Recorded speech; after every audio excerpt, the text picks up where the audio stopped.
అంతరంగాలు, కళంకిత, ఎండమావులు, అనుబంధం.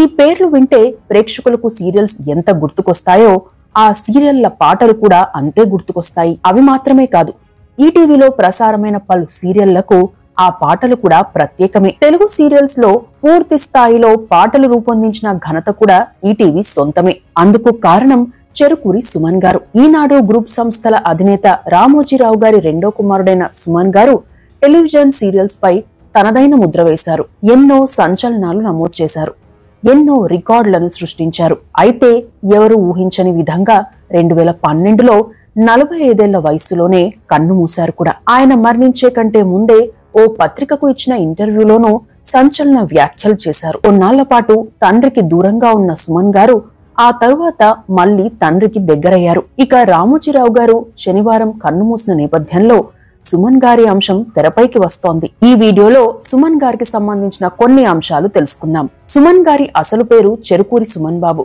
1966 డిసెంబర్ 23న హైదరాబాద్ లో పుట్టారు. ఆయన పుట్టే నాటికి రామోజీరావు గారు మార్గదర్శి చిట్ ఫండ్, కిరణ్ యాడ్ ఏజెన్సీలు పెట్టి సక్సెస్ఫుల్ గా రన్ చేస్తున్నారు. రామోజీరావు గారి పెద్ద కుమారుడు కిరణ్ గారు సుమన్ గారి కంటే 4 ఏళ్లు పెద్దవాడు. ఇక సుమన్ గారు చిన్నతనం నుండి ఎక్కువగా మాట్లాడేవారు కాదు. తల్లి రమాదేవి గారితో ఎక్కువగా అటాచ్మెంట్ ఉండేది. హైదరాబాద్ పబ్లిక్ స్కూల్లో చదువుకున్నారు. నిజాం కాలేజ్ లో BA, ఉస్మానియా యూనివర్సిటీ నుండి జర్నలిజం లో గ్రాడ్యుయేషన్ ను పూర్తి చేశారు. అమెరికాలో జర్నలిజం కోర్సు పూర్తి చేసి తిరిగి వచ్చారు. అప్పటికే రామోజీరావు గారు వ్యాపార విస్తరణలో నిమగ్నమయ్యారు. ఉషా కిరణ్ మూవీస్ కూడా ప్రారంభమైంది. ఈనాడు పత్రిక కూడా అప్పటికే మొదలైంది. విశాఖపట్నం, హైదరాబాద్, తిరుపతి ఎడిషన్లు కూడా పెట్టారు. అప్పటికే లార్జెస్ట్ సర్క్యులేటెడ్ డైలీగా ఈనాడు నిలిచింది. అమెరికా నుండి వచ్చిన సుమన్ గారు సొంత కంపెనీ అయిన ఈనాడులోనే 1992-94 మధ్య 2 ఏళ్ల పాటు ఉద్యోగం చేశారు. జనరల్ డెస్క్ లో సబ్ ఎడిటర్ గా చేశారు. ఎడిటోరియల్ పేజీకి వ్యాసాలు రాశారు. అక్కడే పనిచేస్తున్న రామోజీరావు గారి స్నేహితులైన నర్సరాజు గారు సినిమాలకు కూడా వర్క్ చేసేవారు. అప్పుడప్పుడు సుమన్ గారితో ఆయన మాట్లాడేవారు. కొన్ని సినిమా డైలాగులు, డ్రామాలకు సంబంధించిన అంశాలు, స్క్రిప్ట్ ని సుమన్ గారికి సరదాగా చెప్పేవారు. అయితే అప్పటికే సుమన్ గారికి డైరెక్షన్ పై, యాక్టింగ్ పై ఇంట్రెస్ట్ ఉండేది. ఆ క్రమంలోనే ఓ రోజు తనకు అమెరికాలో ఎదురైన అనుభవాన్ని నర్సరాజు గారితో చెబితే ఆయన చాలా నవ్వారట. మరికొన్ని ఘటనలు చెబితే అవన్నీ ఓ పేపర్ పై పెట్టు అన్నారట. అయితే కొన్ని ఘటనలే కాబట్టి ఎలా రాస్తామని అనుకున్నారు సుమన్ గారు. నర్సరాజు గారి ప్రోత్సాహంతో కొన్ని అంశాలను యాడ్ చేసి ఫిక్షన్ నావల్ ని రాసి అమెరికా అదృష్టం అనే టైటిల్ పెట్టారు. సుమన్ గారు రాసిన ఆ పుస్తకం చాలా మందికి నచ్చింది. మీలో మంచి రైటర్ ఉన్నారని సుమన్ గారితో అనేవారట. అలా సుమన్ గారికి రైటింగ్ పై ఇంట్రెస్ట్ పెరిగింది. అప్పటికే సుమన్ గారికి సినిమాలంటే ఇంట్రెస్ట్ ఉందనే విషయం రామోజీరావు గారికి అర్థమైంది. ఆయన కూడా ప్రోత్సహించారు.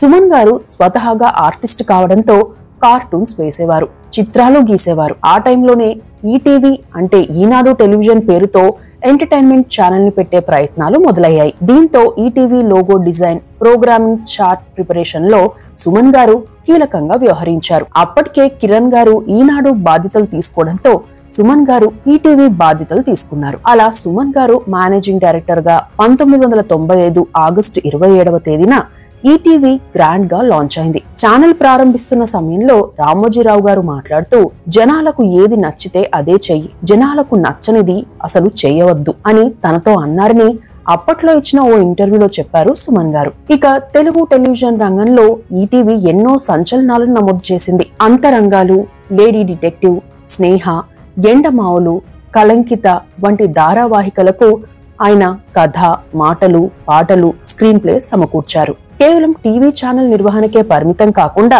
సృజనాత్మక విభాగాల్లోనూ పనిచేశారు.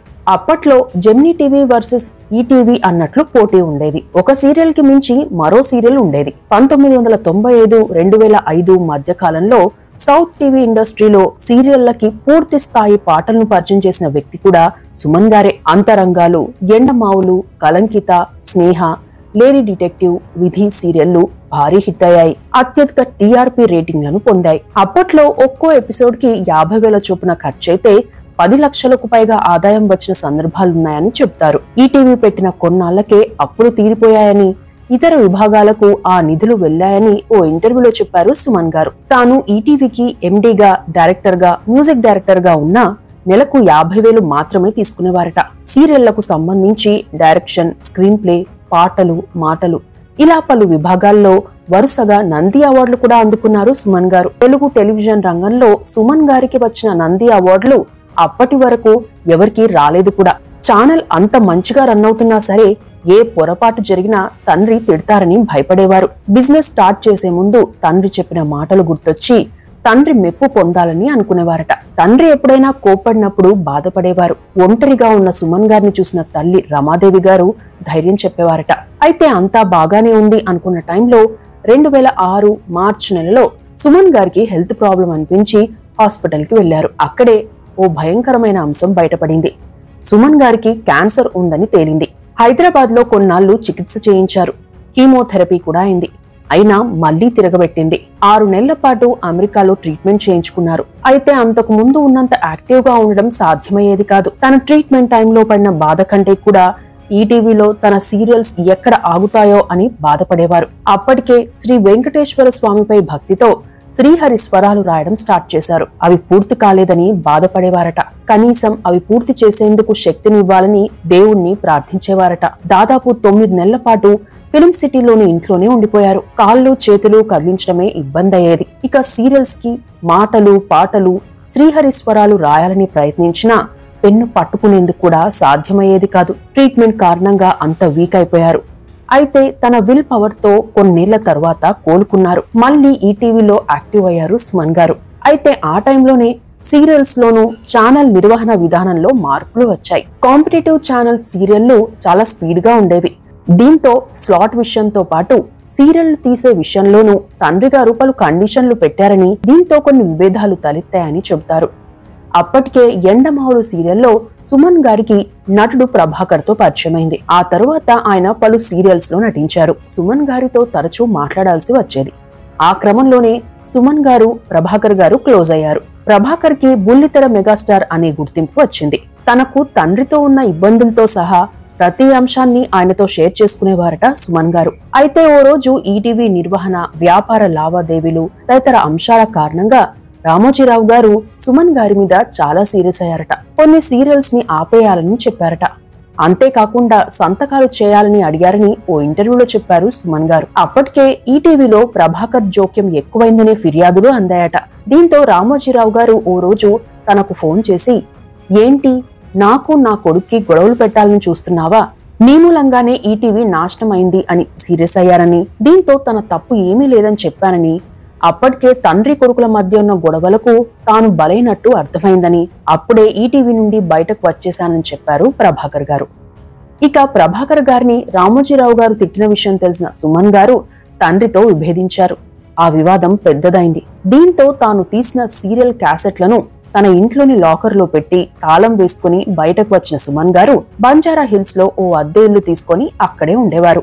అయితే ఇంటి అద్దెతో పాటు ఆయన బాగోగులకు అయ్యే ఖర్చు, ఇతర అంశాలన్నీ రామోజీరావు గారే భరించేవారట. ఆ టైంలోనే సాక్షి పేపర్ సుమన్ గారు, ప్రభాకర్ ఇద్దరినీ కలిపి చేసిన ఇంటర్వ్యూ ఓ సంచలనమైంది. భిన్నాభిప్రాయాలు వ్యక్తమయ్యాయి. ఆ ఇంటర్వ్యూలో పలు ఆరోపణలు చేశారు సుమన్ గారు. తాను ఆయనకు కొడుకుగా పుట్టడం శాపంగా భావిస్తున్నానని, ఒంట్లోని క్యాన్సర్ ని జయించవచ్చు కానీ ఇంట్లోని క్యాన్సర్ ని జయించలేమని, అందుకే తాను ఓడిపోయానని ఆ ఇంటర్వ్యూలో చెప్పారు. అయితే తరువాత కొన్నాళ్లకు మళ్లీ తండ్రికి దగ్గరయ్యారు. ఇక భాగవతం నేపథ్యంగా ఉషా పరిణయం సీరియల్లో నటించారు. ఆ సీరియల్ ని ఆయనే డైరెక్ట్ చేశారు.